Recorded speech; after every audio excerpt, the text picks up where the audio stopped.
واقعہ سلطان صلاح الدین ایوبی قسط نمبر 375 اپنا اسلامک اسٹوڈیو۔ ناظرین، سلطان صلاح الدین ایوبی کی جاسوس لڑکی فہد بغدادی کو ڈانٹنے لگی اور فہد وہاں سے چلا گیا۔ لڑکی ایک خیمے کی اوٹ سے اسے جاتا دیکھتی رہی۔ اس خیال سے اس کے آنسو نکل آئے کہ فہد کا فرض کیسا اذیت ناک ہے اور کتنا خطرناک ہے۔ وہ اس خوبرو اور تنومند جوان کو دل و جان سے چاہتی تھی، مگر وہ چوری چھپے ملتے تھے تو اپنے جذبات کی کم اور فرائض کی باتیں زیادہ کرتے تھے۔ کئی مارکے جو ان کی فوج نے جیتے تھے وہ فہد اور اس لڑکی جیسے جاسوسوں کی بدولت جیتے تھے۔ یہ دشمن کے گھر میں رہ کر زمین دوز مارکے لڑتے تھے۔ ان کی جان ہر لمحہ موت کے منہ میں رہتی تھی۔ اس نوجوان اور حسین خادمہ کے جذبات ابل آئے۔ اگر اس کا فرض راستے میں حائل نہ ہوتا تو وہ فہد کو یہاں مارا پھرنے نہ دیتی۔ وہ جانتی تھی کہ فہد انہی پتھریلی وادیوں میں کہیں سو جاتا ہوگا۔ ہم خدا کے حضور ملیں گے، لڑکی نے اپنے آپ سے کہا اور اپنے کام کو چلی گئی۔ ناظرین، رات کا پہلا پہر تھا۔ آج رات ہرزم کے شاہی کیمپ میں کوئی گانا بجانا نہیں تھا، خاموشی طاری تھی۔ ناظرین، شاہ آرمینیہ کے شامیانے میں اس کے پاس عز الدین اور امیر مروین قطب الدین غازی بیٹھے تھے۔ عز الدین کہہ رہا تھا، اس میں کسی شک کی کوئی گنجائش نہیں رہی کہ صلاح الدین ایوبی اپنی سلطنت وسیع کر رہا ہے۔ اگر ہم اس کے اتحادی بن جائیں تو وہ ہمیں اپنا امیر بنا کر رکھے گا، ہم خود مختار نہیں ہوں گے۔ حال ہی میں وہ مسلمان امراء کے کئی قلعوں پر قبضہ کر چکا ہے اور اس کی فوجی طاقت کے خوف سے یہ تمام امراء اور قلعہ دار اس کی اطاعت قبول کر چکے ہیں۔ اگر میں نے اسے نہ روکا تو وہ صرف موصل پر ہی نہیں حلب پر بھی ہاتھ صاف کرنے کی کوشش کرے گا، مگر میں اکیلا اس کے خلاف نہیں لڑ سکتا۔ عماد الدین میرے ساتھ ہے، لیکن اس صورت میں صلاح الدین ایوبی اپنی فوج لٹیروں کی طرح لیے دندناتا پھر رہا ہے۔ عماد الدین کو اپنی فوج حلب سے نہیں نکالنی چاہیے۔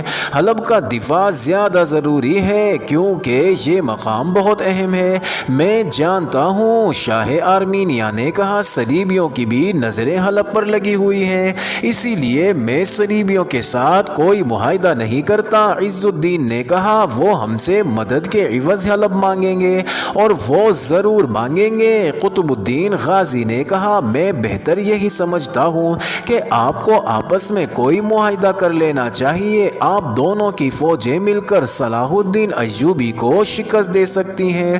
مجھے معلوم ہوا ہے کہ صلاح الدین ایوبی کی فوج تل خالد کی طرف جا رہی ہے۔ عز الدین نے کہا، میری اس کے ساتھ کوئی دشمنی نہیں۔ شاہ آرمینیہ نے کہا، میرا خیال ہے وہ میری سرحدوں سے دور رہے گا۔ میں نے اس کی پیش قدمی کی سمت کا جائزہ لیا ہے، وہ کہیں اور جا رہا ہے۔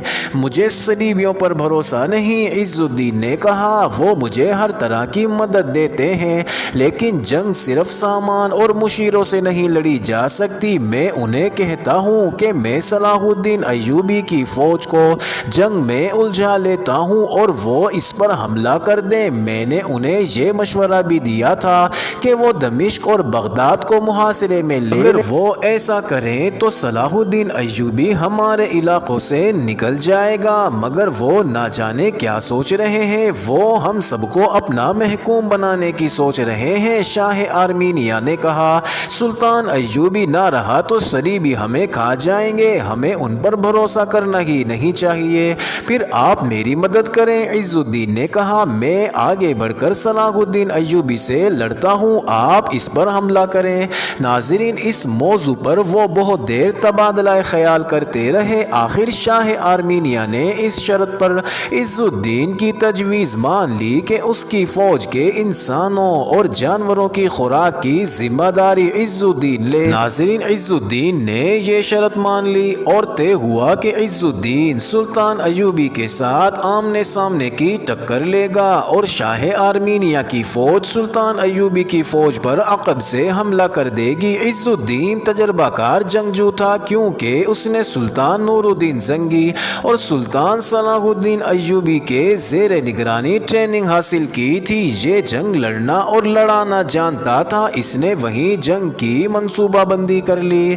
اپنا اسلامک اسٹوڈیو کے معزز ناظرین، آدھی رات سے کچھ دیر پہلے کا ذکر ہے جب عز الدین اور شاہ آرمینیا جنگ کا پلان بنا رہے تھے۔ رات گھوڑوں کے ٹاپوؤں سے لرزنے لگی۔ شاہ آرمینیا نے دربان کو بلا کر غصے سے کہا، یہ جن سواروں کے گھوڑے کھل کر بھاگ رہے ہیں انہیں صبح یہاں لے آؤ۔ بدبخت بے خبری کی نیند سو جاتے ہیں، مگر یہ گھوڑے اس کے دستے کے نہیں تھے۔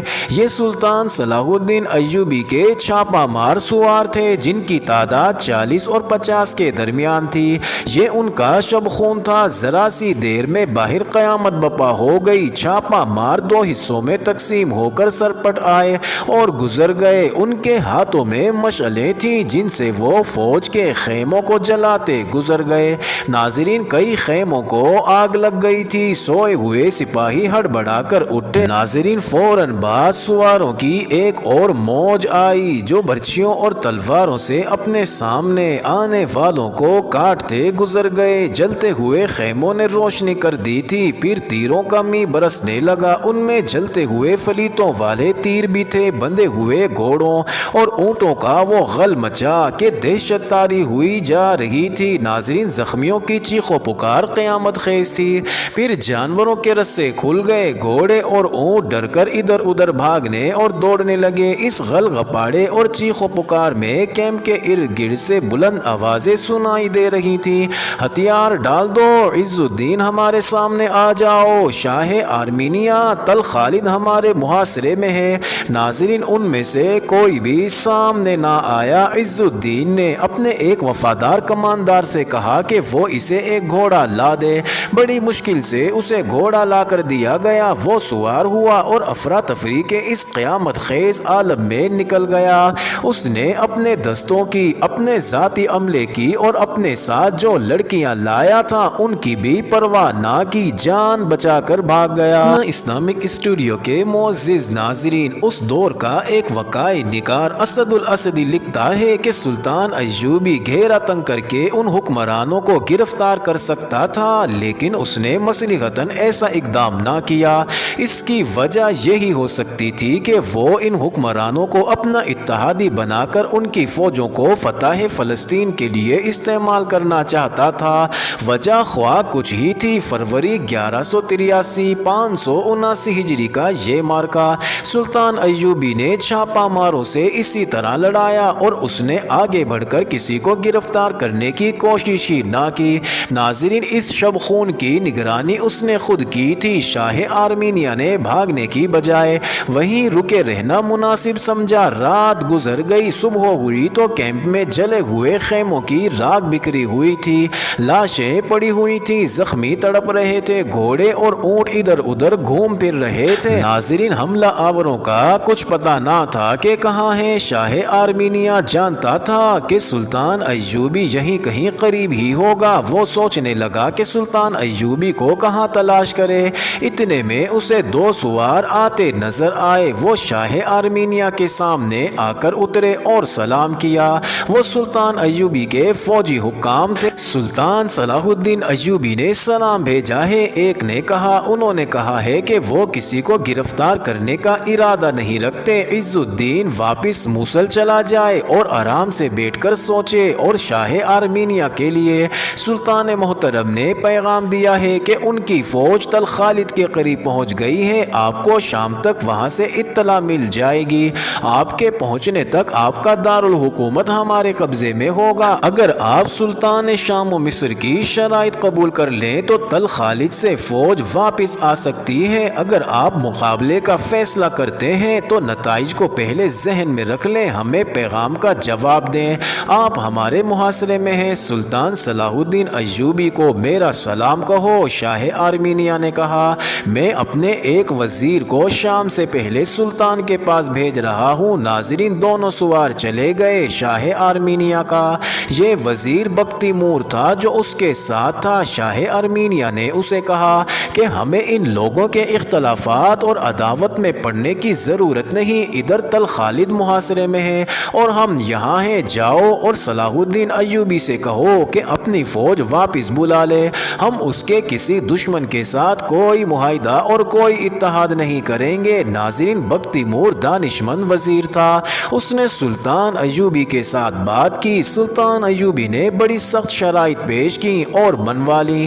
ناظرین، بختیمور نے تحریری وعدہ دیا کہ شاہ آرمینیا کی فوج سلطان ایوبی کے کسی دشمن کی مدد کو نہیں جائے گی۔ سلطان ایوبی نے محاصرہ اٹھا لیا اور شاہ آرمینیا سے ملے بغیر تل خالد کو روانہ ہو گیا۔ معزز ناظرین، اب چلتے ہیں دوسرے علاقوں کی جانب۔ ایک اور اہم مقام دیار بکر تھا جو اس زمانے میں عمیدہ کہلاتا تھا۔ اس مقام کو جنگی اہمیت حاصل تھی اور اس کی اہمیت یہ بھی تھی کہ اس کے گرد و نواح کے علاقے کے لوگ جنگجو اور فن سپاہ گیری کے ماہر تھے۔ سلطان ایوبی کی فوج میں بہت سے سپاہی اسی علاقے کے تھے۔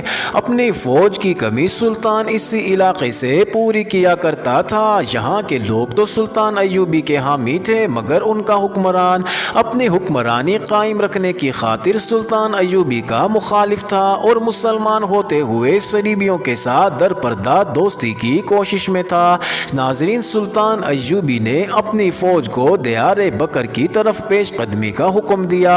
یہ برق رفتار پیش قدمی تھی۔ سلطان ایوبی نے اپنے سالاروں کو اتنا ہی بتایا تھا کہ دیار بکر کو محاصرے میں لے کر اس جگہ پر قبضہ کرنا ہے اور فتح کی صورت میں وہاں کے موجودہ امیر کی کوئی شرط تسلیم نہیں کی جائے گی اور کوئی رحم نہیں کیا جائے گا۔ میرا خیال ہے کہ ان امراء پر ظلم نہ کیا جائے۔ ایک سالار نے کہا، ان کی افواج کو اپنی فوج میں شامل کر کے انہیں برائے نام امیر رہنے دیا جائے۔ میں اب کسی سانپ کو قوم کی آستین میں نہیں پلنے دوں گا۔ سلطان ایوبی نے کہا، مجھے اطلاعیں ملی ہیں کہ یہ شخص اپنے علاقے کے لوگوں کو ہماری فوج میں شامل ہونے سے روک رہا ہے اور وہ خلافت کے خلاف کارروائیاں کر رہا ہے۔ ہمیشہ یاد رکھو کہ مرکز سے خود مختاری مانگنے والے یا در پردہ کوششوں سے الگ ہونے والے غدار ہوتے ہیں اور یہ غدار بہت خطرناک ہوتے ہیں کیونکہ وہ قوم کے دشمن سے مدد لیتے ہیں اور اپنی قوم یعنی خلافت کے خلاف استعمال کرتے ہیں۔ میں ان لوگوں کا سر کچل دینا چاہتا ہوں تاکہ جب آپ کا اصل دشمن یعنی صلیبی آپ کے سامنے آئے تو آپ کی پیٹھ پیچھے سے کوئی وار کرنے والا نہ ہو اور کوئی سانپ زمین سے نکل کر آپ کو ڈنک نہ مار سکے۔ دیار بکر اللہ کے سپاہیوں کا خطہ ہے۔ ہماری فوج کی 1/4 نفری اسی خطے کی ہے۔